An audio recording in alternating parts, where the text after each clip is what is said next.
So good evening. Welcome to the Facilities and Transportation Committee meeting.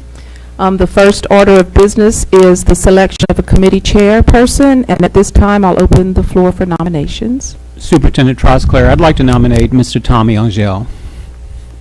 So we have a nomination by Dr. Aguilar of Mr. Tommy Angel and a second by Mr. Elroy Broussard. All in favor? Aye. Aye. All right. Congratulations, Mr. Angel.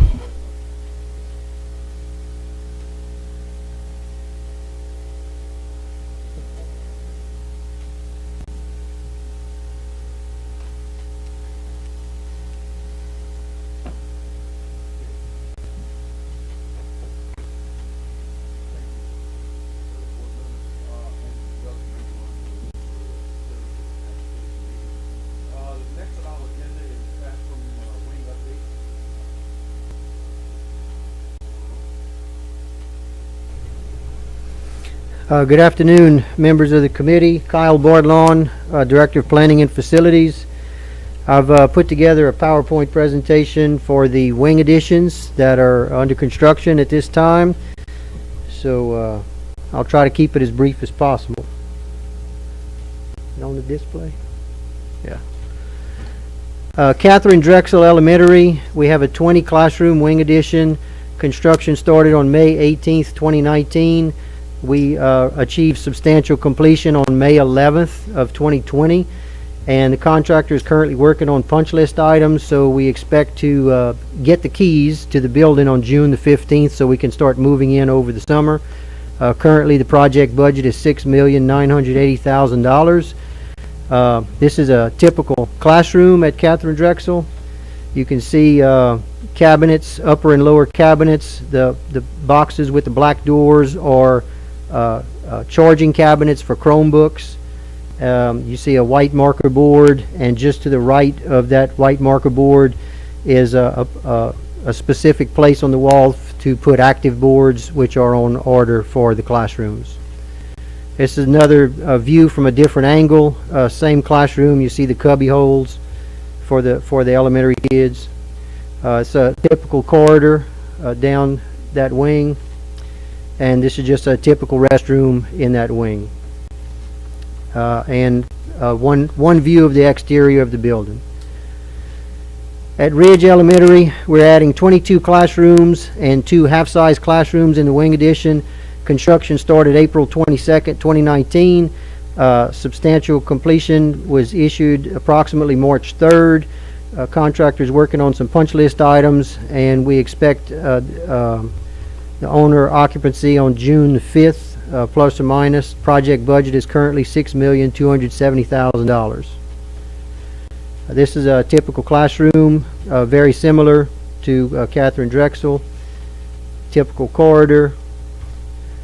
This is an exterior view from the front of the school and exterior view from the rear of the school.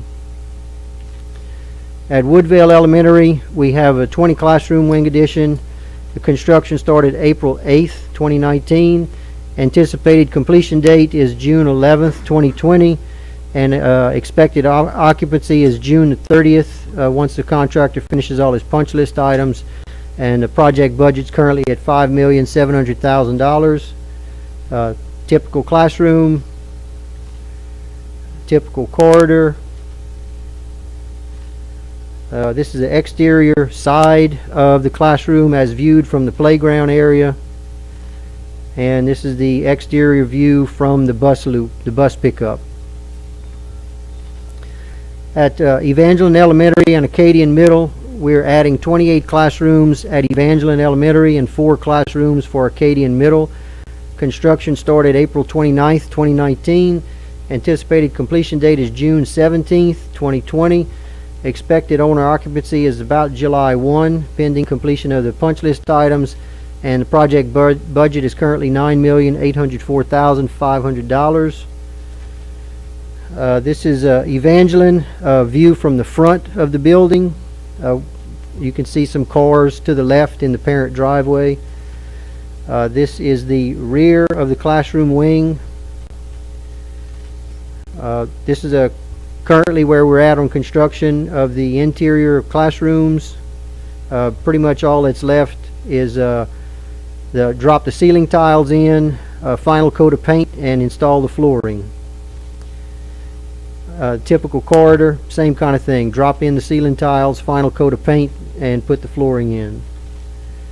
This is at Acadian Middle, the 4 classroom wing addition. This is an exterior view from the bus and parent drives.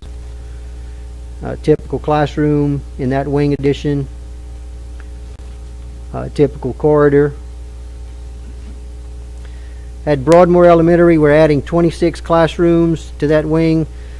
Construction started October 28th, 2019. Anticipated completion August 23rd, 2020. Expected owner occupancy is around September 15th, pending completion of the punch list items, and that project budget is $7,125,000. This is an exterior view from Broadmoor Boulevard. The main campus is over to the left behind that equipment. This is a view from the rear. You can see that the brick veneer is close to being finished on the rear of the building. This is a typical classroom in the wing, typical corridor in the wing. At Middlebrook Elementary, we have a 24 classroom wing addition. The construction started September 9th, 2019. Anticipated completion date is September 23rd, 2020, with an expected owner occupancy of about October 15th, pending completion of the punch list items, and project budget is currently $7,012,000. This is a view of the front of the building that faces Collie Saloon Road. This is a view of the rear of the classroom wing from behind the wing addition. This is a typical classroom, typical corridor. Over at LJ Allemon Middle School, we have a 26 classroom wing addition. Construction started November 4th, 2019. Anticipated completion date is September 30th, 2020. We expect occupancy about October 15th, 2020, pending completion of the punch list items, and project budget is $8,500,000. This is an exterior view of the backside of the wing addition. We have roofing work in progress. This is a typical classroom. Typical corridor. And that is it for my presentation on the wing additions. Any questions?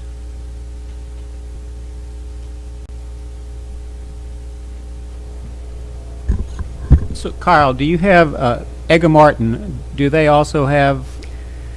Edgar Martin has a wing addition that is currently under design. I've been working with the architects on that, trying to firm up the floor plan so we can get into the construction documents.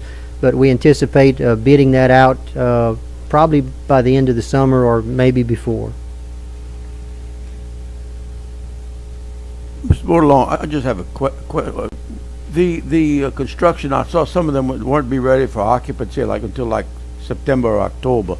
Assuming that we have a normal opening in August or September, how will that affect the ongoing normal classroom instruction then? We anticipate no disruptions whatsoever. Remember that those campuses have a lot of portable buildings already on site. Those portables will stay in place until after we move out of those portables into the new wing additions. And like the ones that will finish, the wing additions that will finish in the fall months, those portable buildings won't go up for sale until after we move out. So when we get back to school in the fall, it's going to be basically business as normal as it was when they left. And once we get completion of the wing, we get the keys, we're going to have to stage and organize moving from the portables into the wing additions, either on nights, weekends, or holidays, something. But we'll figure it out to disrupt as little as possible. Thank you. Yes, sir. Carl, as far as you know, does that bring us to to full, to capacity with the anticipation of the students, the influx of students that may be coming in 2020, do you foresee any other wings being added on to those that are not listed here? So does that complete, as far as you know, our mission as far as removing portable buildings and replacing them with wings? That's a tough question, Mr. Broussard. I don't know if anyone knows what number of students we'll receive in the fall of 2020. There's a lot of speculation on that, but no one knows for sure until they show up. These wing additions were set to replace all the portable buildings that were on the campuses. That's how the number of classrooms got set. So that's the number of classrooms we constructed. Believe it or not, there are a couple of campuses that a few portables will remain. One of the board members, I can't remember if it's Ms. LeBou or Ms. Mason, requested that we get with those principals, and they were consulted. So I don't remember all of them off the top of my head, but WOODVALE and WOODVALE, EVANGELINE, and a couple of MIDDLEBROOK for sure are going to keep a few portables. Can't tell you those reasons off the top of my head, but I know that the folks in academics got with the principals and really quizzed them as to why and the reasons why they were requesting to keep additional portables. So we are working with that. The portables that are closest to the main building, the ones that we can leave connected, those are the ones that will stay. Everything that's farthest out from the building, those are the ones that we plan to get rid of. Did I answer all your questions? Okay, I have one more question, Kyle. I noticed we did not address Boucher. Can you give us an update on Boucher? Construction of renovations at Boucher just got started last week or 2 weeks ago. We are going to expand the cafeteria. We're going to renovate the office area and make a secure front entry. We're expanding the library, and we're adding a restroom addition onto the back of the building. And a majority of that work is scheduled to be completed this summer. So the contractor has a pretty tall task at hand, but he's up for it. The good news is that that's all interior work, so bad weather doesn't really affect him.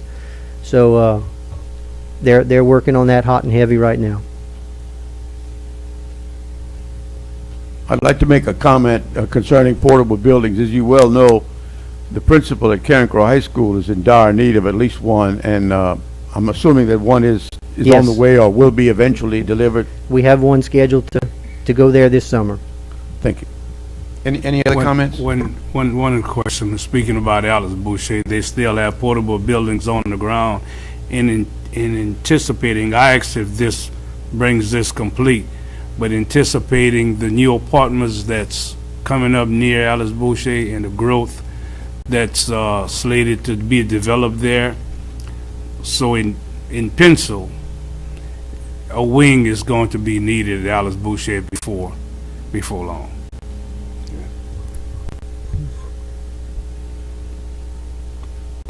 Ms. Troscar, I have one more request. I know Joe Craig had a spreadsheet that showed number of temporary buildings in the district.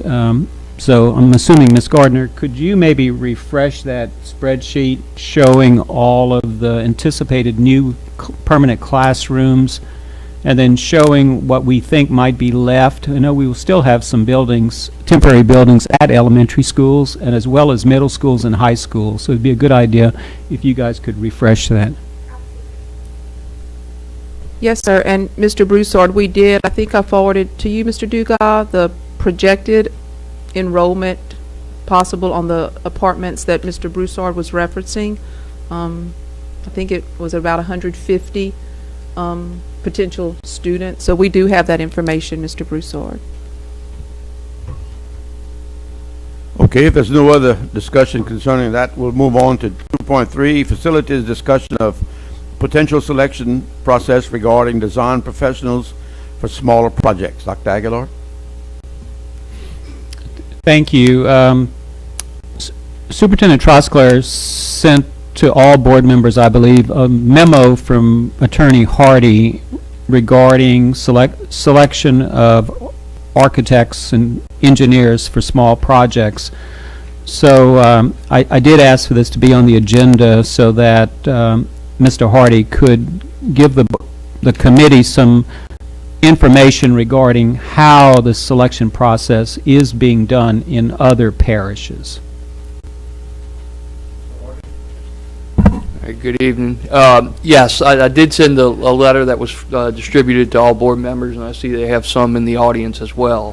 First of all, I'd like to state that there is no set process to select architects.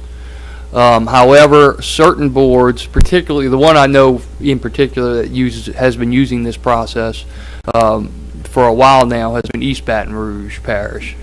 And what they have done is they have set up an RFQ process for a 5-year contract for smaller projects. Now, smaller projects, and I'm reading directly from their RFQ, can range in scope from just minor jobs to several $1 million.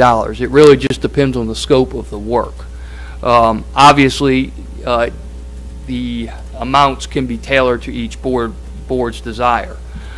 Most recently, they have also decided to take a step further and select not only architects, but mechanical engineers, civil engineers, electrical engineers, and structural and landscape architects. So they went even further into specialty consultants to have on standby for smaller projects. Basically, what they do is go through a similar RFQ process to what y'all will do for a bigger project, evaluate each proposal on its merits in accordance with the scoring criteria, and select a group of firms from which they can pick.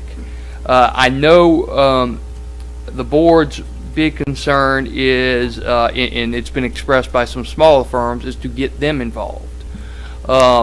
This process is intended to do that. Now, it doesn't always work. There are bigger firms that do get hired, that have experience, that are hired for these indefinite delivery projects, as they call them. But there is some smaller firms that have been added, and that was also the reasoning behind adding mechanical and civil and several disciplines as well for selection. As far as the way it works for them is there is one contract that's good for 5 years. And the contract is based upon, they have their own, they're using, their compensation is well below the state fee curve. They're using an old fee curve. Most tend to use the current fee curve as of the time of the issuance of the RFQ. But you can choose any type of compensation factor that you'd like to. You can't consider it because that's illegal in Louisiana. There's a specific statute that says you cannot consider price in the selection of an architect or design firm. There's also, once you get the contract, what they do is they issue work orders for specific types of projects, for a specific project. So say there's a small roofing project here, they'll issue it to an architect. Here's a work order for this small roofing project, start work on it, and then everything else flows as if a normal project is going on off of that work order. So you would go to the contract. Their selection process, and I know this was an issue, is also, there are complaints about certain ways they select. There's some complaints about favoritism, and I think there's always going to be certain complaints about favoritism. I think certain discretion is advisable should the board go down this route to allow certain firms may be good at something and they may want to do it. They may want that firm to get it.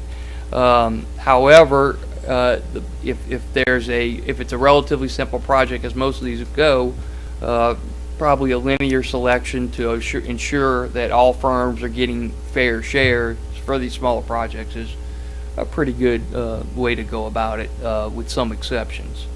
I had a discussion with Dr. Aguilar actually, and he had a good idea that I had not thought about. His suggestion was maybe put a cap on for certain firms that may be smaller and that the board may not be familiar with working with, say $500,000 or less, to allow those firms to get their foot in the door and to start working for some projects in the school system to see how they perform and whether they're capable of handling increased project loads or increased scope of projects. I did not think that was a bad idea. I thought it was actually a good idea. So you would have smaller firms that could take on something under, let's just say $500,000, and there could be some type of evaluation. It's a difficult process to evaluate an architect because there's many things in play. You got weather, you got contractor that's not very good. There's all kinds of things that could happen, but you can look at how attentive they are with their administration of the contract, how quickly they got back shop drawings or stuff like that.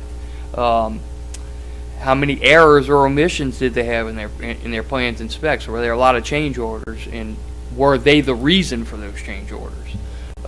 So there are some ways to objectively look at and evaluate those architects and the way they perform. But really, that's about that is kind of the gist of what the selection process would look like. If y'all have any questions, I'm more than willing to answer.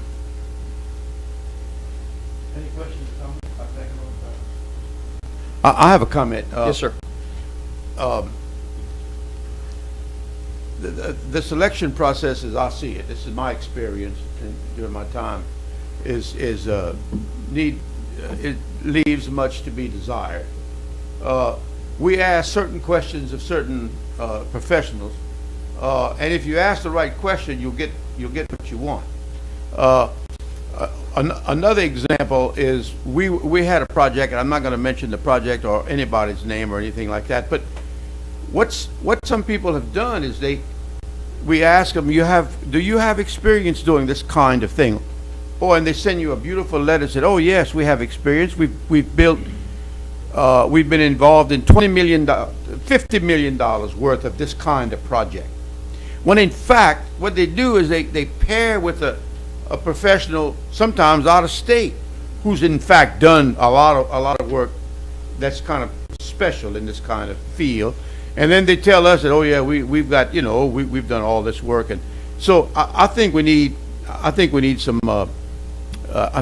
looking into this and see if we could get it more objective.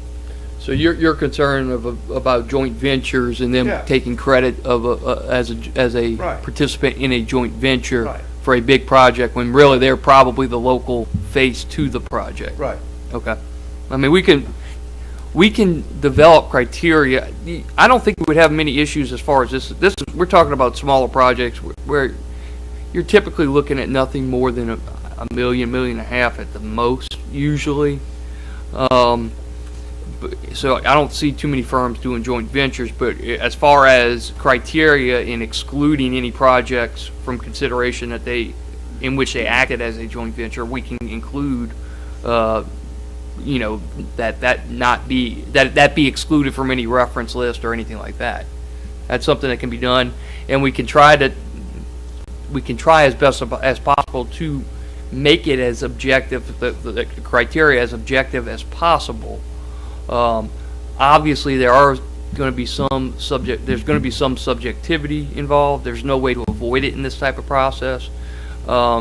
It's not a bid where you look at price and price alone. There are going to be certain things. You're going to be looking at references. The respondents are probably going to exclude certain references that that probably won't be good for them. But you can look at lawsuits. You can look at how many times a project didn't complete on time. You can request additional information if it didn't complete on time. That maybe it's the backstory, because it could be the contractor, or it could have been weather, it could have been unforeseen conditions. To try to weed out some of the subjectivity and get to an accurate portrayal and understanding of what happened on that. Thank you. You're welcome. Okay, moving along to item 2 point.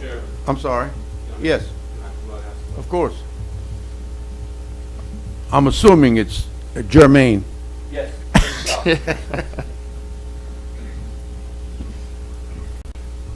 Thank you, Mr. Chairman. For those in the audience, Brett Lochley, Board Member, District 5. I think one of the concerns I have, and I think it's pretty valid, is, and Mr. Bordelon, maybe just shake your head yes or no. To me, if you're doing a project, or you're doing a project in whomever's district, and you're building a water tank, okay, I'm just going to use that. Do we seek out individuals, architects, engineers, whatever you use for that type of project, who specifically work in this area? I mean, how much work do we give to an individual that has never done this type of project before, and you run into problems, or today, tomorrow, down the road, maybe no fault of their own? Are we seeking out? We've got architects and engineers in here. I'm sure each individual has their area of expertise. You know, can we look or put that in there? How many domed buildings have you built? How many water tanks have you built? You know, just for the fact of, if you've got experience in it, I think it's better off for us. You know where to save money. You know what you're doing. And I mean, there are talented people in this room. I'm sure everybody, any architect can build anything. But how many have you built? Not to exclude you from working, but if architect A is great at building elementary schools, well, you build an elementary school in my district, that's probably the person I want. If they've built 20 high schools to put 2,000 students in with labs and so forth, that's the architect, engineer I want. If you're building a domed football stadium at Acadiana, we're going to go get the person to build a Superdome, okay? You know, you don't put me doing brain surgery. And so I'm not saying it to be, you know, sound stupid or anything, but I think we need to lean to these people's expertise, okay?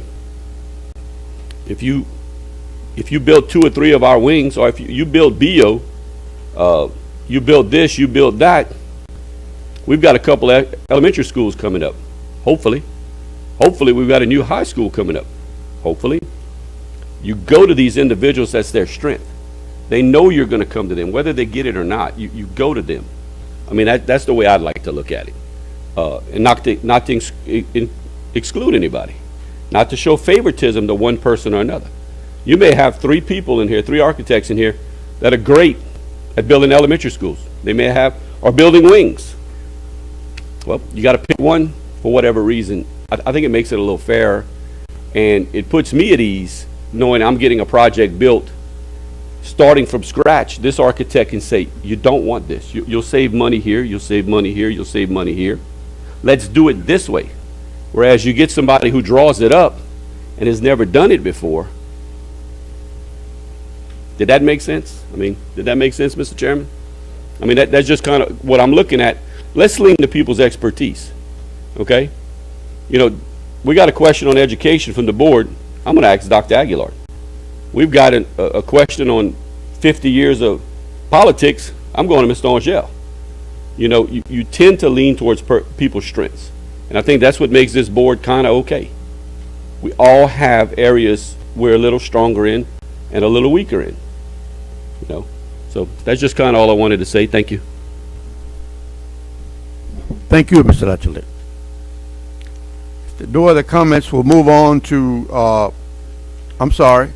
Yes, sir.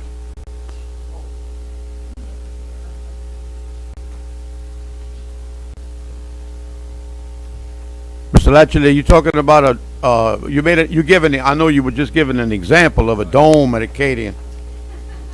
I've been trying to get a weight room at Karen Crowe High School for 2 years, and we approved it.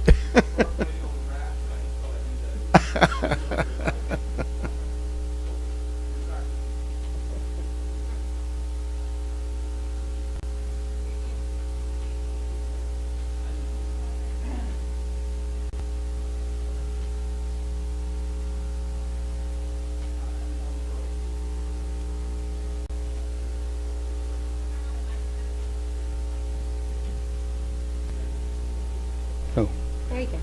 Is that okay? Okay, I'm Charles Beasley with Architects Beasley Moyer here in Lafayette, and I've personally been working on school projects for Lafayette Parish for 40 years. My firm has been working for Lafayette Parish School System for over 60 years. And I've seen a lot of selection processes come and go throughout the years from whatever. And what I've done here is just to try to put some some perspective and recommendations together that y'all may want to consider and think about. There are two selection processes that the school system goes through right now. One is for larger projects, and the larger projects there is a public request for an RFQ, and architects then put together a statement of qualifications. They're reviewed by staff, judged on a matrix. Points are given to each strength, and then the one who has the most points is the one that is recommended to the superintendent. The only problem I see with that particular process is that in the last few years it's become extremely objective, based on numbers of projects, numbers, resumes, and things of that nature, and quantity of staff, that sort of thing. When the most important thing you need to look for when you select an architect is, can you trust them to work for you? And will they do the job that you want them to do? So we really need to look at the ability to do the project, experience, the capabilities and capacities of the firm, that's the size and production capacity, who will be assigned to the work, staff assignments, a record of successful work for LPSS, are they trustworthy, and locations of their office, are they a local firm? So I really think we need to, that is really just kind of redoing what the matrix is for selection process, to get those issues and items and characteristics of the firm that you really want, and when you ask for it.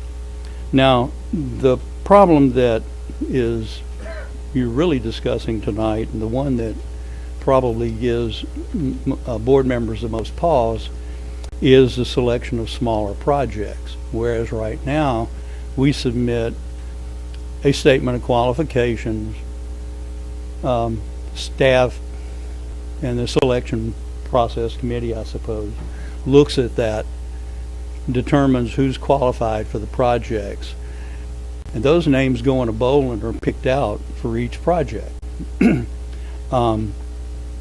I know that is a problem for y'all. One of the things you might want to consider is to take an RFQ, rate firms based on their capacities, break them into two or three types of work, maybe 300,000 and below, or $500,000 and below, and above $500,000. And at that point in time, you could actually, because we have so many architects practicing in Lafayette and want to spread the work around, you may want to just put a rotational basis of those two categories, that this guy's up next, he gets this project, this one's up next, he gets that project. It takes really pretty much any favoritism out of it, and allows you to go forward without causing a lot of extra work for staff in the selection process, or a lot of extra effort on the half of the architectural firms in filling out requests for qualifications. So I just wanted to pass those things on to you and hope that it's of use. Thank you.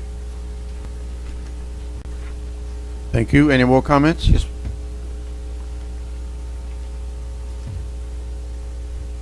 Hi, Kate LeBou, school board member, District 7. I figure while Mr. Hardy's here and the billables are ticking, I'll ask some more questions. Typically in other parishes, who puts together the RFQ or the RFP? The ones that we're usually involved with them, for our clients at least. I've seen other parishes use ones that we've been involved in before and kind of tweak them as necessary, but we've pretty much done a lot of them, and we have worked on them for our clients. So it hasn't been typically the administration, it hasn't been typically the, let's say, facilities committee of a board. It's been typically Hammonds and Sills that has kind of put together that contract? Typically, yes. Okay. Sometimes it gets spread around before we get a hold of it again to tailor it specifically to a client, and that's kind of where we get into trouble sometimes. And if you were advising someone, how would you say the process should go as far as who should create that first draft and then modify from there? I think it requires a collaboration of what exactly the school board, the board itself is looking for as far as criteria, because that is important as far as drafting it. There's some boilerplate stuff in here that doesn't need to be changed, but as far as the importance of certain criteria, that's going to have to come from the client. So it would be collaboration with staff, the board, in how many architects they want to select, how they want to do, how they want the process to work. Do they want to do it for have a selection or a pool for a certain number of years? I mean, I find the one contract tends to work very well in the issuance of work orders. That way, you don't have to issue a separate document for each project. You just you issue a work order. You don't have to do the whole AIA stuff over and over again. I do like the idea for smaller firms to be able to get their foot in the door, to maybe show their ability to do smaller projects under a certain threshold. I think that I haven't seen that before, and honestly, I think it would help smaller firms to maybe show what they're capable of and possibly get into a larger role. Would you suggest a separate process for that versus just the typical? No, I think it can be done in one process. It would just be, you would look probably at capacity of the firm, number of architects on staff, and stuff like that to kind of make a determination. Plus, you would have to look at experience. If they're not very experienced and have been in the business for a few years, you would probably stick them in a smaller category. I don't think a separate process would necessarily be necessary, but you could do both and just kind of put them in pools and just make it clear that's what you're going to do. In other parishes, did they ever ask any of the professionals to be involved in that process ever?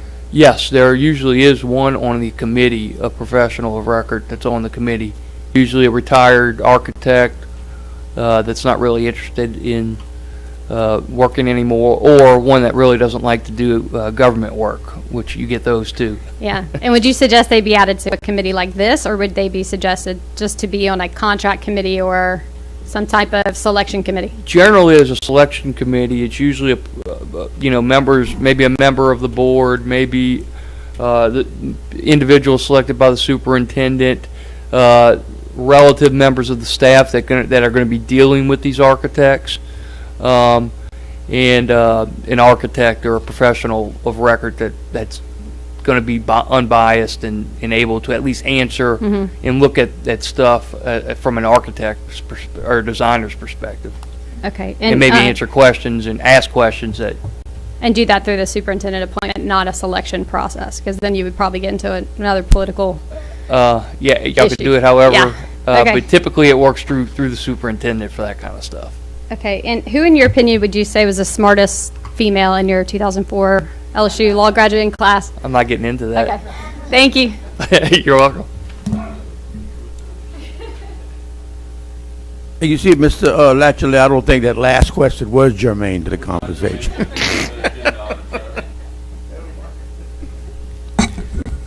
Carl or Billy or Mr. Oscar, question: there is a certain dollar amount that comes up that you can call up anyone and say, go do this, and then there's another dollar amount. What is the dollar amount that you can use your own discretion as far as giving work to someone without going through the necessary steps.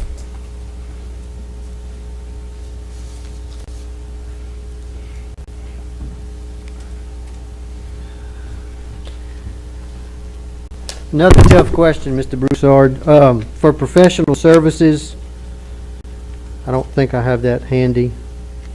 It's a ballpark figure. I'm just Well, trying for to. professional services, I want to say it's around $50,000 before we are, our internal policy. Billy, do you remember that number by chance? Yeah, that sounds like it's in the neighborhood. Yeah, somewhere around $50,000 before our internal policy says we need to do an RFP, RFQ, something like that. But I mean, we normally don't follow that for the small projects because some of these fees on these small projects might be $10,000, might be $11,000. It varies depending on the fee curve formula used for the project. Well, for RFP purposes, I'm sorry, I misunderstood the question. The threshold agrees with that set by the federal government that we use for federal grants, and that's $250,000 as far as RFP goes. With regards to what I thought the question was, when do we typically get an engineer or architect involved? Which question? The question is, my intent of my question is, what ceiling do we have to get to before we have to request RFP? What do you or Kyle have the ability to say, well, Acme engineering firm or architect, you go do the job to your discretion without getting, I'm not saying you personally choose anyone that you favor, just without coming to the RFPs that are coming to the board for approval. So, Or the list of people that you may have that's on the list without coming to the board for approval. we What's go through considered a an small we go project? through an RFP process or an RFQ process to select the architects that we're going to assign capital projects to. So the question becomes, and Kyle, I'll defer to you, which projects, or how do we determine which projects need to be assigned to architects or engineers, as opposed to just obtaining quotes and the work being, and contracting with the individual or company that's going to provide the service? We pretty much treat nearly every project, every one of the small projects the same, where we try to annually advertise to submit qualifications and go through that process. There's the only one that comes to mind real quick is, Billy, we talked about this the other day, is moving portable buildings. That fee is about $2,500 roughly for an architect to draw up the right paperwork, the right documents to submit to the fire marshal, to get approvals and all that stuff. So that's one that we go, I go through Billy goes through Ms. Trosclair, and we do have an architect who has been working with us for the last like 5 or 6 years. So that person knows the drill, knows the routine of what it takes to submit all the correct paperwork to the state fire marshal and the other authorities having jurisdiction, so we can move portable buildings around and get that paperwork streamlined and going through easily. But everything else beside that, we go through this RFQ or statement of qualifications process. The specifics of my question is, there is a push, and there has been a push for the last several years, to start getting work to disenfranchised business, minority-owned business, and I don't know if we do that. And I think the airport had designated 17% or some, less than 10%, I think it was, correctly, for a minority-owned business, disenfranchised business. We do not have anything like that in place, do we? We do not have a mandatory set-aside program. We do reference in our front end, we call it our front end documents, we do reference that the contractor is strongly encouraged to to do that, to hire minority, women-owned business, whatever, but we don't have a mandatory. But as I understand it, we are allowed to strongly encourage it. But if it's a board decision to mandate it, that would have to be a board decision, I believe. We'd have to get with Mr. Hardy to make sure we answer. I'm answering that correctly, but so I'm going to defer to Mr. Hardy on that question. To assure some of them get the opportunity to do much larger projects, we need to make the first step to get in to do a project. So if it's legal, that we can come up with something in our request for how we select whoever. If we can legally come up with a dollar amount, figure out what is feasible to try to get these disadvantaged or minority-owned business in. I'm not saying build a wing or build a school, anything like that, but just to get some work done, because taxpayers, they are taxpayers as well. And we want to keep our architects and engineers local, because they're the ones who shop at the Walmarts and wherever else, so dollar comes back. And we try not to spend our money outside of our state, because they take the money and spend it elsewhere. So we try to pretty much feed our own, and that's a good thing, because the money do come back in the form of taxes. So I would like to see something like that we come up with, that to try to get some of these businesses off the ground, because we all need some work. Mr. Broussard, if I may, typically that's usually a board policy matter, that it's added to actual policy for MWBs. Usually I see the percentage around 20% as a goal. It's not so much as a quota, but more of a goal. I mean, that's typically how I've seen it work. I'd have to check if you could do it without having a mandated policy, and as far as the selection process. But if you were to have a pool of architects, that could definitely go into consideration to try to get, particularly maybe if they're not at a big firm or a big business, to get them onto those lower threshold jobs to get started with some work. Right. And usually it's about a 20% goal for hiring consultants. Federally, there is some requirements as well, particularly with some federal programs, housing programs in particular. So if it's federal funds, you have to look at it. There may be some mandates in there.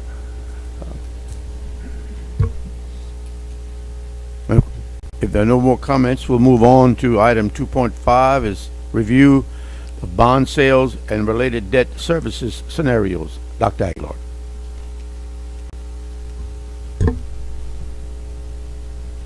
I asked Mr. Guidry to put together the current bonding capacity for the district, as well as future bonding capacity. The board members who are present here may remember that during the budgeting process, we earmarked about $4.5 million to go into the reserve fund for new construction. So, Mr. Guidry, kind of just take us through where we are and where we might be in 2021 and 2022 and so on. Okay, the schedule that's attached to this particular agenda item was prepared during the last few weeks. So at the time that we prepared it, we did not take into consideration the impact of the COVID pandemic. So I'll say that before reviewing it, and then make a few comments now that we have a little historical data to go on, how it may impact the numbers that are included in the attachment. So the first scenario, we have 5 different scenarios. The first is, what is our current debt service capacity? And we define debt service capacity as the additional bonds that can be sold and not without increasing our debt service or our annual payments towards debt. And that figure is $89.2 million. So with our current debt payments, maintaining them at a pretty consistent level, we could sell bonds that would net us about $89.2 million for construction and related soft costs. The second scenario takes into account the $4.5 million that Dr. Aguilar referenced. That's an amount that that up until fiscal year 21, we had been putting about $1.7 million aside in a committed account or a reserve account that we refer to as pay-as-you-go. In other words, it accumulates each year. That number was increased in 21 to $4.5 million. So this particular scenario takes into account increasing our debt service by $4.5 million. That grows the estimated bond proceeds to $138.7 million for projects. And the projects that we're looking at is, well, whatever the board want to consider, but we have at $4.5 million at this point has been earmarked for Karen Crow Heights, Prairie Elementary replacements, as well as Lafayette High School. So these scenarios would lend themselves to addressing those three schools. The third scenario would be to increase debt service by $4.5 million, but do so in 3 years. Hold off for 3 years before selling those bonds. So what's happening there is during those 3 years, the $4.5 million is going into that reserve account and accumulating, right? And then in the third year, we would sell bonds and use the $4.5 million from that point forward to pay for those bonds. That particular scenario generates about $137.6 million in bond proceeds. If you take a look at the debt service added, one column is the bond proceeds, which are the numbers I've been going over. The debt service added, what happens there is when you sell the bonds, determines or has an impact on the debt that's being incurred. So even though the bond proceeds might be similar in scenario 2 and 3, as evidenced by the estimated bond proceeds being $138.7 million in scenario 2 and $137.6 million in scenario 3, you can see that the total debt service differs. In that scenario 2 generates debt of $232.5 million, and in scenario 3 it generates debt of $201.5 million. So I just wanted to make that point because that would be a consideration I think the board would need to keep in mind when making its decision. In scenario 4, we would hold off for 5 years before we'd sell the bonds. So during that 5-year period, we would accumulate that $4.5 million, and of course that would be available for these 3 projects. And in year 5, we would sell the bonds. That would generate approximately $168.3 million of bond proceeds, and total debt being added of about $234.9 million. And in scenario 5, what we did there was we added the $4.5 million, but did so in 2 years, in 22 and 23. The idea being we would start the design phase in 21 for, say, 2 of the elementary schools. And it can be done in reverse. It doesn't have to be done in this order. In 21, sell the bonds, and start construction in '22, and in '22 begin the design work for the high school, and sell the bonds in '23 for construction. So that particular scenario, 146.6 million in bond proceeds, total debt service added of 232,500. So these are the 5 scenarios that we looked at. I would imagine there's going to be a difference of opinion as to what's our target in terms of the total proceeds that we're looking for. Based on recent construction costs,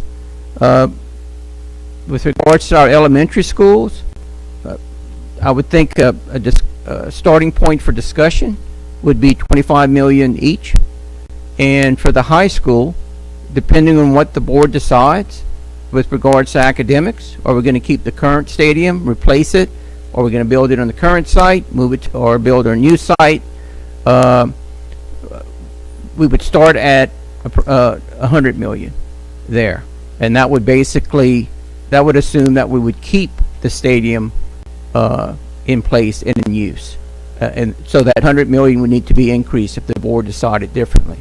So we're looking at about $150 million for these 3 projects, and you can see which scenarios get you there, or close to that point. So with that said, before, well,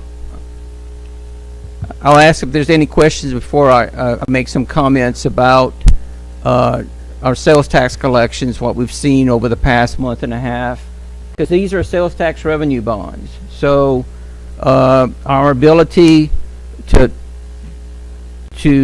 support the debt service is determined by the consistency and stability of our sales tax collections. So I would ask if there's any questions with regards to the scenarios, and once we're done with those, I'll just comment a bit about what's going on with our sales tax collections. Okay. So with regards to our sales tax collections, the declaration by the governor was basically mid-March. So your March sales taxes collected, or the March sales, or the related sales taxes are collected in April. So we collect the taxes on the March sales in April, and generally by the 8th of the following month, which would put us in May, we have the final figures for the March sales or the March collections. So we're almost in June. So by approximately about June 8th, we'll know what the April sales, the collections on the April sales look like that were collected in May. So by June 8th, we will have a month and a half of historical data. Not much to go on. And different scenario, when you look at how we've transitioned and how we've progressed, it's the environment for our businesses it's changing by the week. So what we did was we took a look at a report that was put together by the legislative auditor's office, state of Louisiana. They have a revenue projecting conference where they have economists that get together and put together projections. And in this case, they put projections together for every parish in the state, for the parish government, as well as the school boards. So we thought that let's take a look at that and see what they're projecting for fiscal year 21. So from an average standpoint, in the report, Louisiana Legislative Auditors for the Lafayette Parish School Board sales taxes used a 6.6% decrease. Just to give you an idea, that would be about a $6 million decrease from what we are expecting to collect projecting to collect in 2020, prior to the impact of the COVID pandemic. So we looked at, or we projected where we would be without the pandemic, and reduced it by the 6.6%, which is included in the legislative auditor's report. That's $6 million. Then they went on to provide another scenario, which they called their pessimistic scenario, and it was 10.4% for Lafayette Parish School Board. So that amount of decrease is $9.6 million annually for next year. Their optimistic scenario was a 3.6% decrease, which would be about a $3.3 million decrease. I went on beyond that and just took a look at the month of May, what we've collected in May from the April sales, right? So April sales, you had folks staying home, you had basically takeout as far as the restaurants, very limited. So based on the numbers through May 26th, because each day it's a cash basis. We're looking at it on a daily basis. If we took the month of May and annualized it, that number would be 13 million. So a pretty significant figure. If you look at the range I just went over, provided by the legislative auditors, you're looking at best case scenario or optimistic scenario of 3.3 million, average of 6 million, pessimistic scenario of 9.5 million. So you can see how that range it's pretty significant and warrants some sort of consideration, possibly even a waiting period to see how this thing's going to progress and allow it to. I mean, we're transitioning from one phase to another. It would at least encourage us to wait and see how the transition goes, for the upcoming year or so. But anyway, wanted to share that information. It's very preliminary in terms of the numbers that we have. We only have a month and a half. Very difficult to project. We don't know what the percentages are in phase 2 and 3 in terms of what they're going to allow in terms of occupancy and things of that nature. So it's very fluid, but it gives us an idea.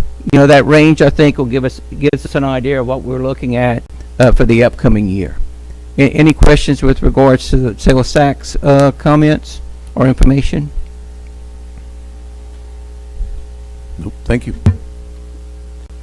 Any other comments or questions in general? Dr. Aguilar? Mr. Guidry, thinking about USDA funding for Southside High School, would USDA funding be on the table for perhaps Karen Crow Heights and Prairie Elementary School if and when we build those new schools, given their rural position? Yes, I think it would be and it becomes an issue of what their rates are. When we built BO, we had started the application process, and we determined that we could actually do better in the conventional bond market than funding it through USDA. So it's something we'll look at and compare, when we get to that point, because those rates change quarterly for USDA purposes, and from one quarter to the next can be significant. So whenever we get to that point, we'll consider it. Okay. One more question. Do we have the capacity to begin paying for services such as an architect and architectural drawings for one or more of those schools in anticipation that we could pull the trigger perhaps somewhere between fiscal year 2022 and 2023 and with shovel-ready projects? Yes, we can basically reimburse the school district for soft costs regarding architect or other professional services to get the project up and running. We'll have that option. Okay, thank you.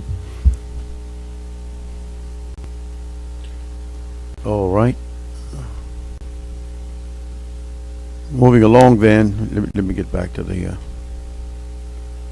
we'll move on to project, to docket 2.6, and I'm going to include in that 2.4, because this is a general discussion and/or recommendation concerning hiring Poche Prouet Associates as consultants to the board and the superintendent regarding policies, procedures, and processes related to school system construction projects. Any comment or discussion?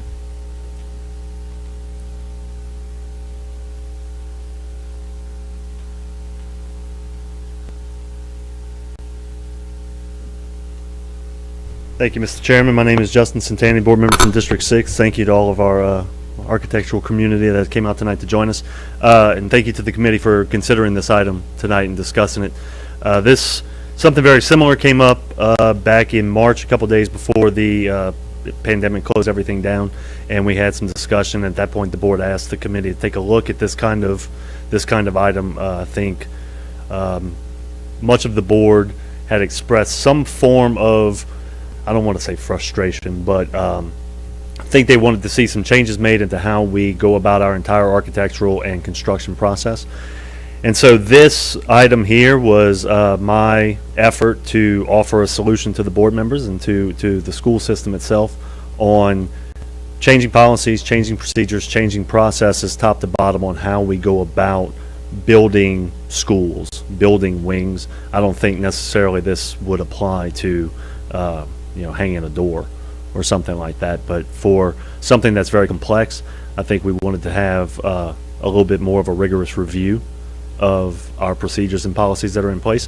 And so this is my offering to everyone, and if there are changes that need to be made, we're open to changes. If this is a good idea, bad idea, open to hearing those arguments, but just wanted to have an open discussion and try to move forward, because I know we have been working very diligently at saving the money to build the 3 schools, and before we move forward with those really large projects, I think I would feel much more comfortable if we had this kind of review take place, and we can move forward with a lot of confidence in our processes. So with that, I'll listen to the conversation.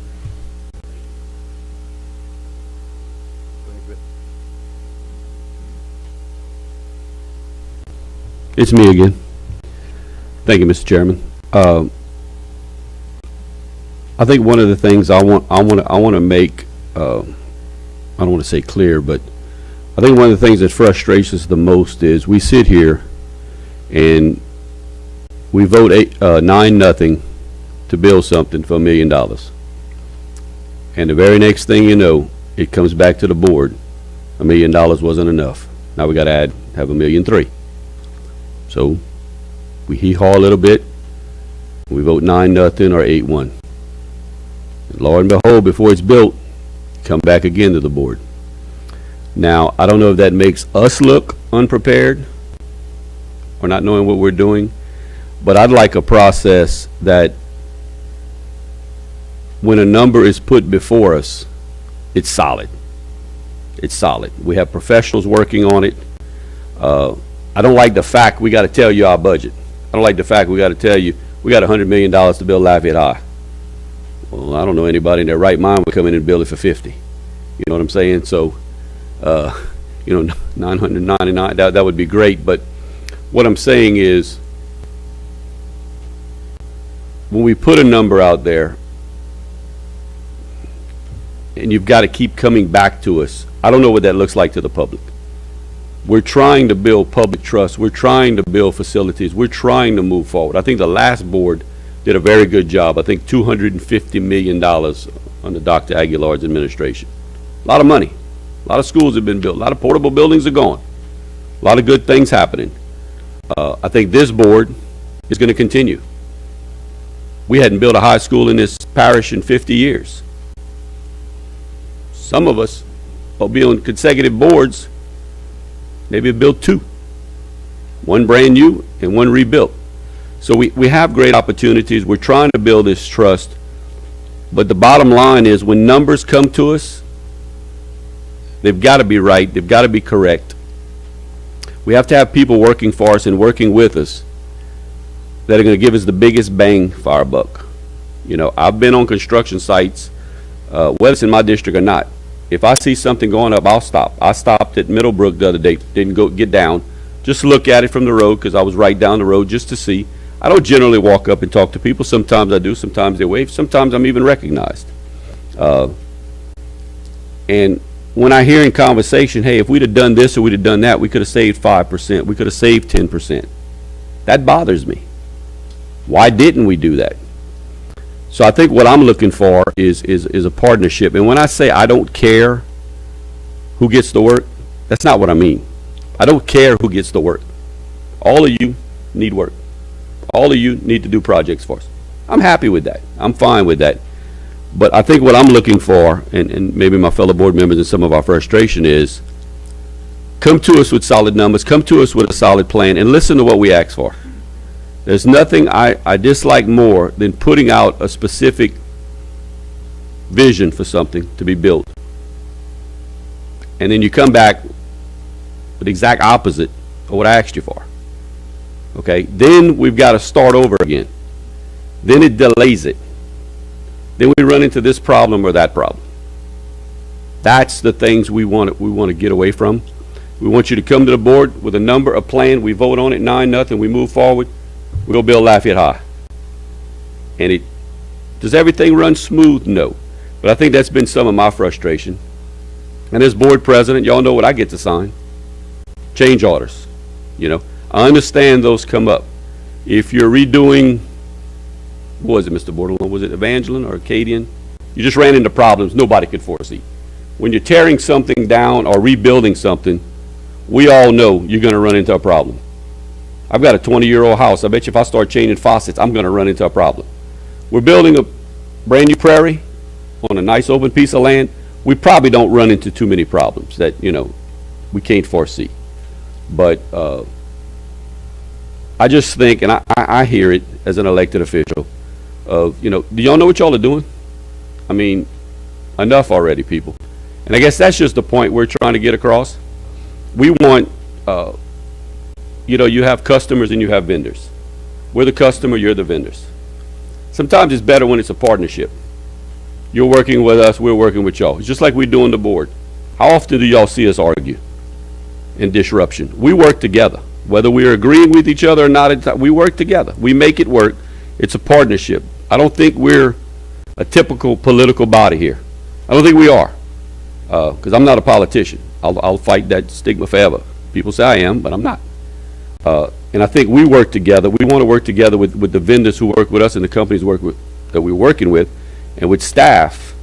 But when we head in a direction and we ask for things, we need to be able to go in that direction, do what we're asking for. We need people working for us that say, hey, let's not do it this way. If we do this or we do that. You know, or if someone asks, why are we doing this? If we could save $1 million doing it this way. Work with us, work for us, because the more money we save, the more things we can build, the better we can better this system and our facilities. Because I think the public is well aware. We're serious. We came in saying we were going to improve facilities and get rid of portable buildings. And we did. That's one thing I'm proud of. We built a brand new high school. We built a new elementary. We're doing things. So once again, thank you, Mr. Chairman. That's just one of the things that you know that gets me is when we bring a project forth, give us a price, give us a number, let's go. Let's not keep coming back and delaying and delaying and delaying, because I mean when you're going to hear small projects, you're going to hear some are time sensitive. I personally as a board member don't believe anything in the school system is time sensitive. If you see how long it takes us to do things sometimes, I'm not buying the time sensitive. Yes, it needs to get done. But for that to happen, we've got to improve the process. When we do that, time sensitive will take care of itself. Thank you, Mr. Chairman. Thank you. Any other comments from the audience, public? Dr. Aguilar? Members of the board, I'd like to see a well-written, thoughtful RFQ process developed by the Lafayette Parish School System in concert with Hammonds and Sills and the professional community, so that we could establish a group of firms that are qualified to pursue work in the Lafayette Parish School System. That could include everything from large school construction to small projects. I personally would like to see a tiered approach so that small companies, new companies that are interested in doing work for the Lafayette Parish School System could get their foot in the door. But we would go to that list of qualified either architects or engineers, and what I'd like to see is not do this annually. This 12-month cycle happens much too frequently, and it frustrates everybody that we're constantly having to approve a list of who gets what work in the Lafayette Parish School System. So I would like to see this RFQ process developed in such a way that the qualified entities would then be assigned work based on their qualifications and their capacity and their ability and their expertise to do various projects. And I'd like to see it much like East Baton Rouge Parish, maybe 3 years, a 3-year cycle. Once you're on the list, we have a list, we use that list for 3 years, then we open it up again, and we let other entities or all other entities issue their qualifications, and we generate a new list of qualified people to serve the Lafayette Parish School Board. In the short term, I'm not opposed to hiring an entity.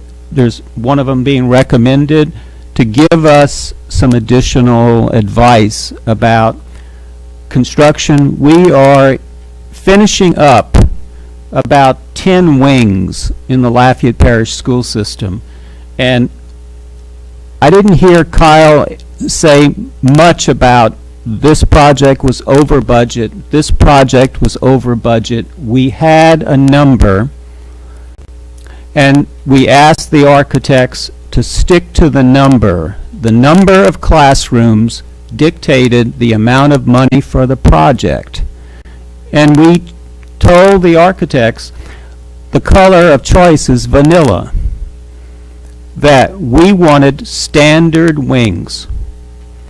And I think they are delivering standard vanilla colored wings, and they're doing it in 10 different locations in the Lafayette Parish School System on budget. Exactly what we asked them to do. I think we can develop a list of documents that attest to what we are looking for in new construction. We've got some excellent examples out there. Milton Elementary School was a refurbished project, but in essence it was a brand new school attached to the old school. So it was a brand new elementary / middle school. BO Elementary School was a brand new elementary school. Southside High School was our first new high school in 50 years. I think we can develop a list of things that we want in our schools to hold the costs down so that we try to make the money go as far as it can. What little money we have, you know, being able to one day replace Karen Crow Heights and Prairie Elementary School. Karen Crow Heights is historic because of its age. And we had the good fortune to buy 10 acres of property adjacent to Karen Crow Heights. Prairie Elementary School, not as old, but in a deteriorating condition because of the number of temporary buildings and the fact that the design of choice back then, must have been the 60s, was exterior hallways, exterior doors to classrooms. And Prairie, you know the Prairie campus well, there just wasn't room to build a school behind Prairie Elementary School. So we bought property for Prairie. So I think with an RFQ, thoughtful, asking the right questions, developing a list of qualified vendors, and then we need to do the last piece, which is the part that most people don't like any longer, the fishbowl, pulling names and matching names to projects. That part doesn't make much sense, and most people are not happy with, once you get to the game, you gotta, it's a chance. It's a game of chance at that point. What project is tagged to your name? So I would like to see this committee recommend to the full board that we launch an RFQ process to select qualified architects and engineers.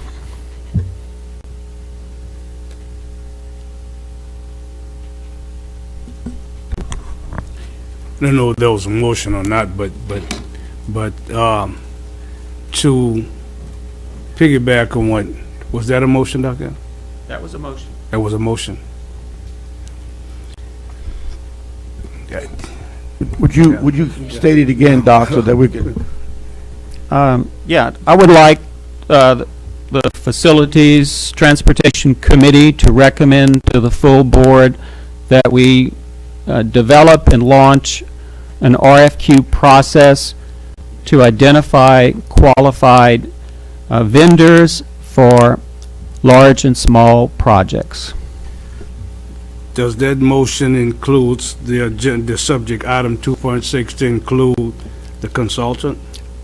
I'd like to come back and do that separately. So right now it does not. Did you want it all tagged together?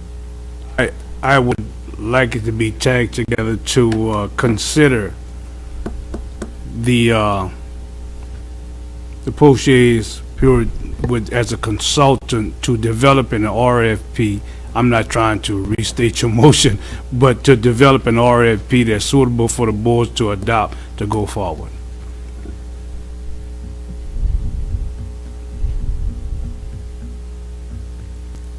Is that something you can do? Yes, sir.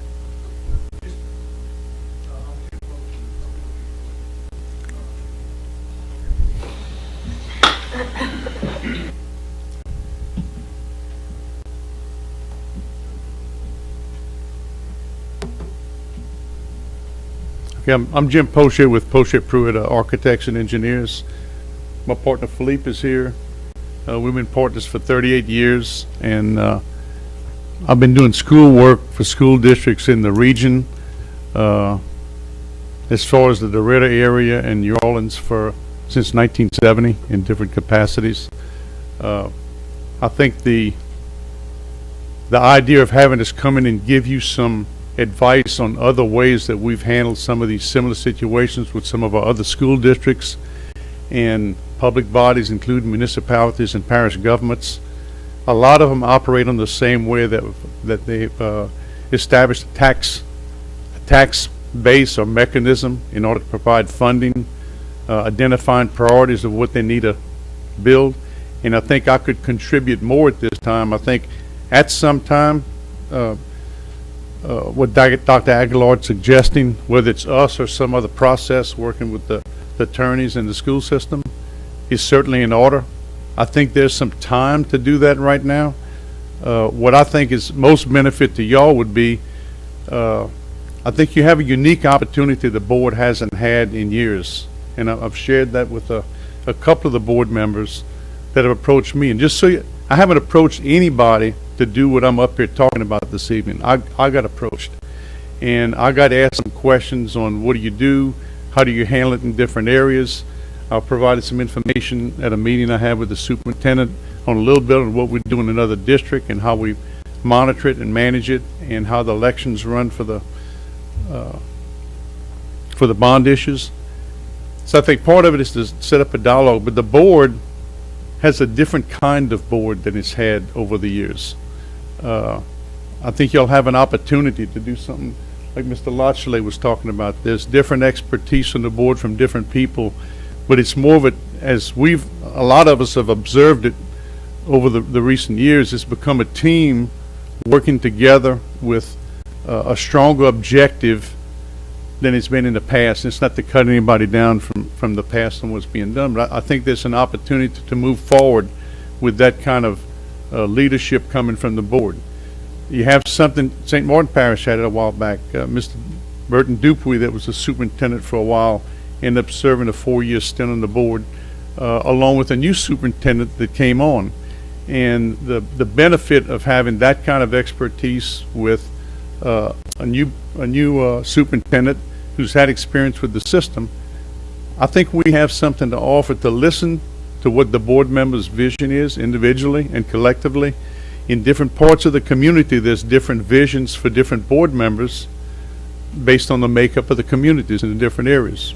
We have some of that in St. Martin Parish. We do this type of work for St. Landry Parish and St. Martin Parish right now. So I think listening is a really important thing. What do you want? What does the new superintendent see as her vision working with y'all to accomplish over some period of time? So I think we have more to contribute by listening, gathering data, what's being done all over the whole United States.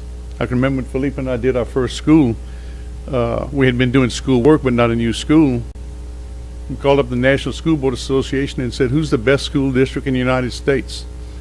So us, the superintendent, and a couple of principals went for a week to Washington State, who was the leader in the whole United States in facilities, not in any other aspect of what was going on. So I think there's some creative ways to do some things that can strengthen the relationship of the board with the community by looking at some different ways to do some things that have a good result. Y'all have been moving forward, like Dr. Aguilar just said, and accomplished a lot in the last 4 or 5 years.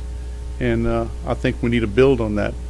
And I think our firm can help contribute to that. Listening to Mr. Guidry and the structure of what are the different options on funding, and how do you match those funding options with the desire the board has to build something and make a mesh together. I think you'll have a great start that you started looking at it that way to expand from where you're at right now.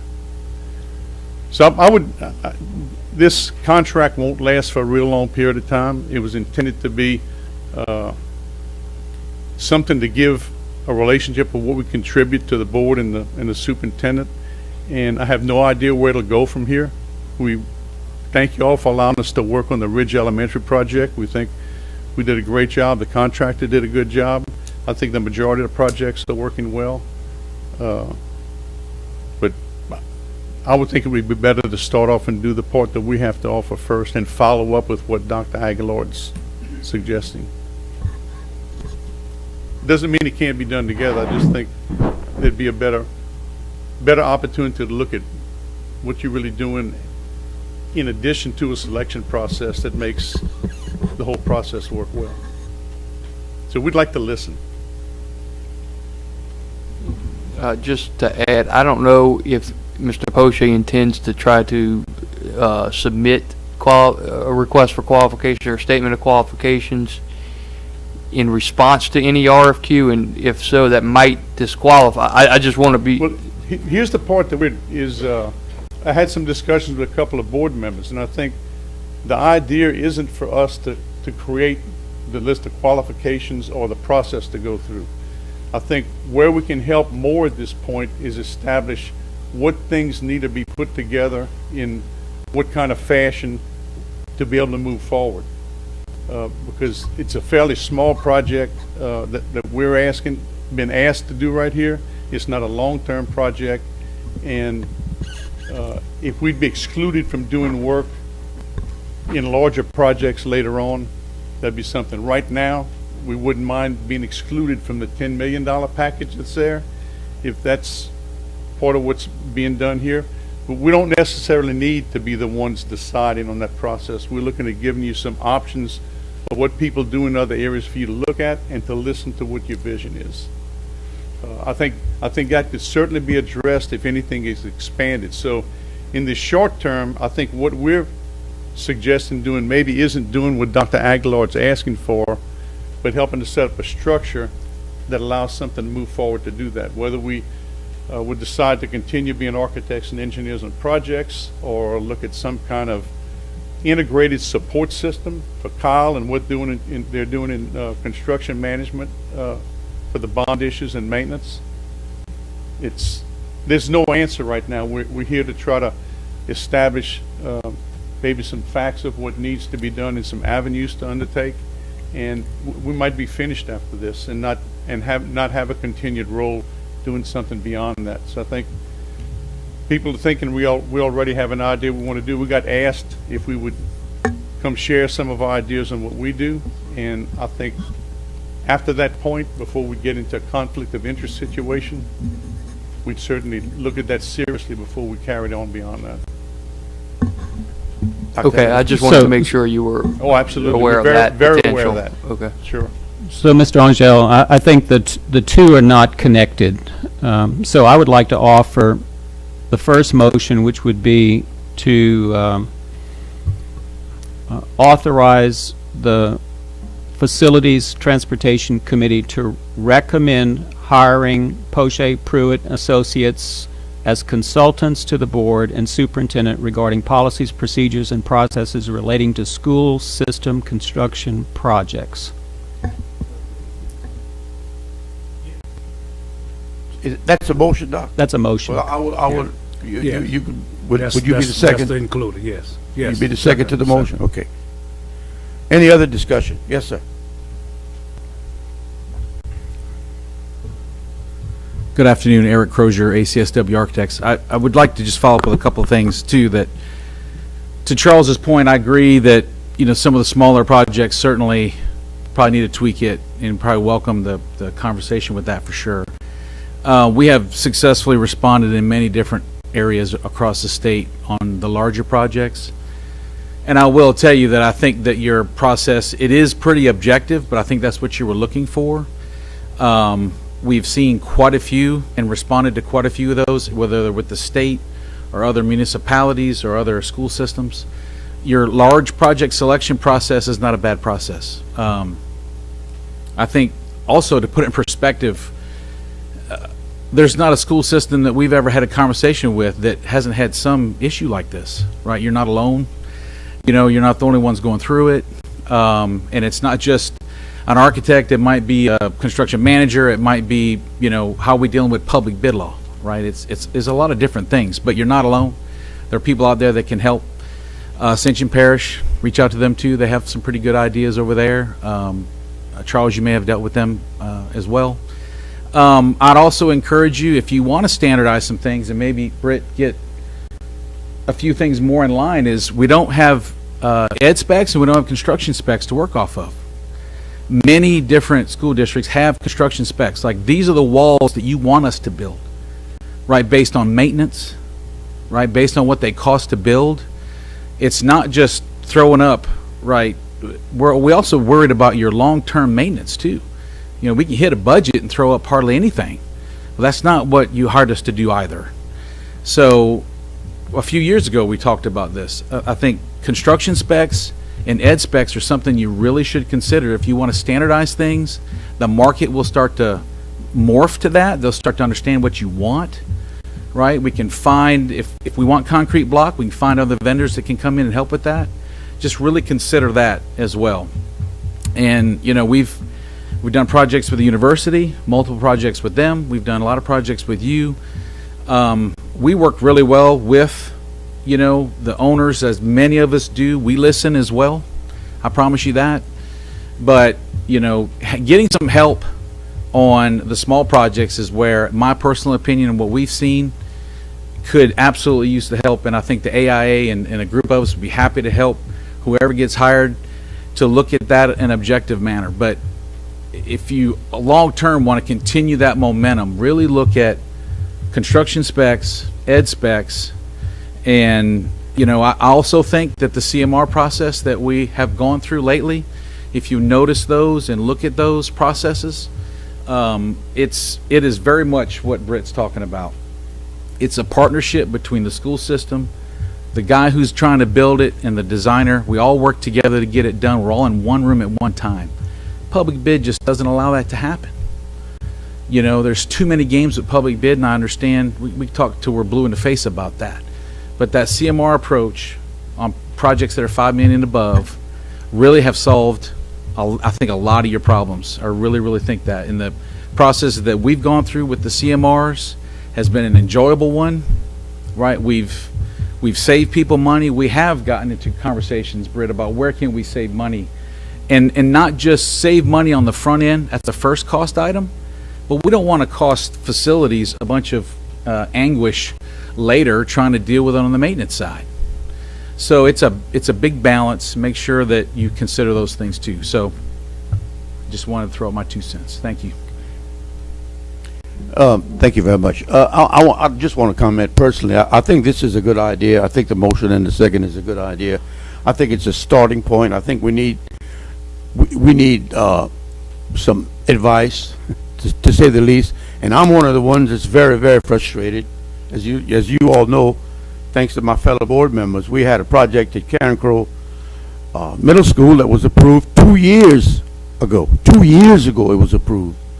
And until I realized that nothing was moving, and the principal stopped me one day when I was taking my morning walk. I realized that it had been 2 years since this board approved the project, and nothing, no architect had been chosen, anything. And I think we need to make the process more streamlined and, as the gentleman said, and be fair and equitable with everybody, especially our people, our local architects and engineers. Thank you very much. I'll give you the floor. Mr. Chairman, Kate LeBou, I just wanted to say really quickly, the minute I heard the proposal, conflict of interest bells went off in my head. All I thought was, if we go forward in using a local consultant who also wants to bid on projects, to me, whether or not that is any way a conflict of interest, I think the perception may be an issue. So I'd really like our attorney to advise us and do the research before we consider moving forward with one name, just to make sure that that person is fully advised that what their long-term ramifications could be if they decided to enter into a short-term consultancy contract that then could preclude them from ever being engaged in any kind of contract with us going forward. So I just know for me, it is an issue that I feel like we have to be so certain and transparent for both of us to know that that's whether it's beneficial or harmful to either one. And two, I really enjoy all of the suggestions we've heard tonight. So anybody who would, be open to putting forward that information, like specs and that information, if we could figure out the best process to get as much of that standardization, because as we said, we were very happy with the wings from what I've heard, and I think that's all to do with standardization, specs, expectations are clear. So if we can find a way to do that so that we are more of a partnership versus more of a adversarial group moving forward, I just feel like if everybody's educated on the expectation on either side, then we're going to move forward with a lot less surprises. So I appreciate all the conversation, discussion, everybody being here, and for the board really trying to make sure that this process is using the tax dollars as wisely as possible to benefit the kids in our parish as much as possible. Thank you. Yeah. Mr. Broussard, just a second. You can stay there. Yes, I think after this, when putting all of this together, there will be some language in there that's going to, going to make this right as far as the selection that we made that we approved tonight. But what I wanted to say before, and the last architect was up there, he said, we are not in a heart attack stage, but there are some things that we need to correct before it gets to that. We have had some good engineers, some good architects, good contractors. You're right, there's some of the smaller things. We are complaining about the change order and some of the things that's not done to our liking. But we fail to recognize what is done, what has been done that comes in under budget. And we have pretty much threw Kyle underneath the bus. But we need to applaud the work that came under budget and at budget. So all is not negative here. We'll put that out there. Now, all it's not negative here. We're just trying to find not another way of doing things. We're trying to find a better way of doing things. Yes, sir. Let me remind you that the comments need to be relative to the motion. It's on the base of the microphone. Hi, my name is Albert Moyer. I'm with Architects Beasley Moyer. And it just came to me, listening to all of this conversation, that there might be a much simpler answer. We do know that we have several architectural firms in town and engineering firms in town and contractors that are more than capable of providing the services that Lafayette School Board system needs. I would be willing to bet, and I would personally be willing to do pro bono if we were to get some of the architects, at least one of the principals of the 5-6 different firms offered opportunity to them to come work directly with y'all, along with the contractors and the engineers, and let us be part of what y'all are trying to get to be able to have it where it's fair and understandable, and you can have a much smoother operation through the whole process. That's all I have to say. Thanks. Thank you. Any other comments? If there are no other comments, Madam Secretary, we'll call for the vote on the motion.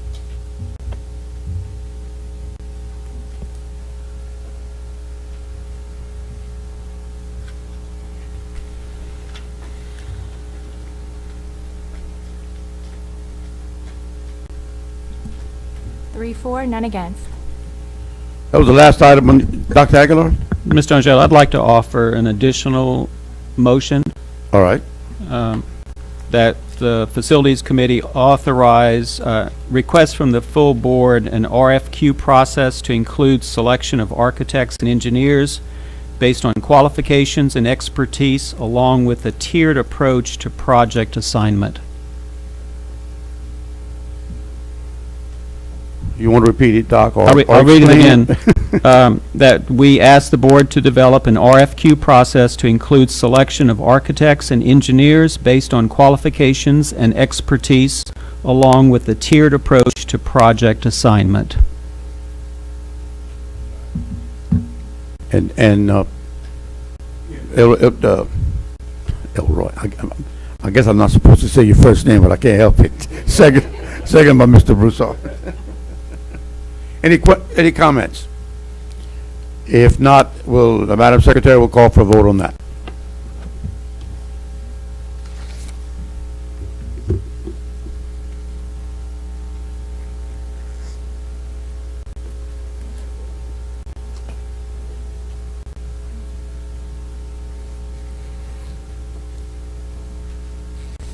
What agenda item is this one is this motion attached to? 2.6. 2.4 and 2.6 were linked together.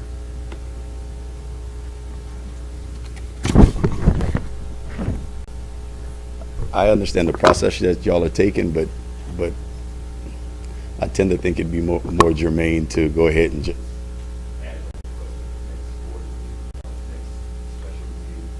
because you guys have voted on. Yeah. We skipped over 2.4. No. RFP process, RFQ process. No, I mean, not. That's fine. You guys, y'all can go ahead. It's something.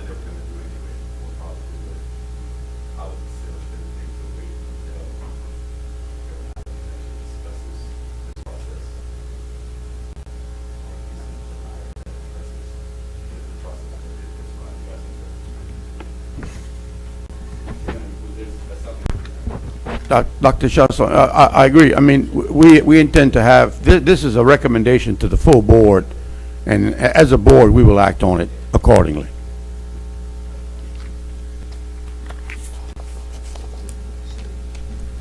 3 for, none against. You got any more motions, Dr. Aguilar? That we adjourn? I will accept that. This meeting is adjourned.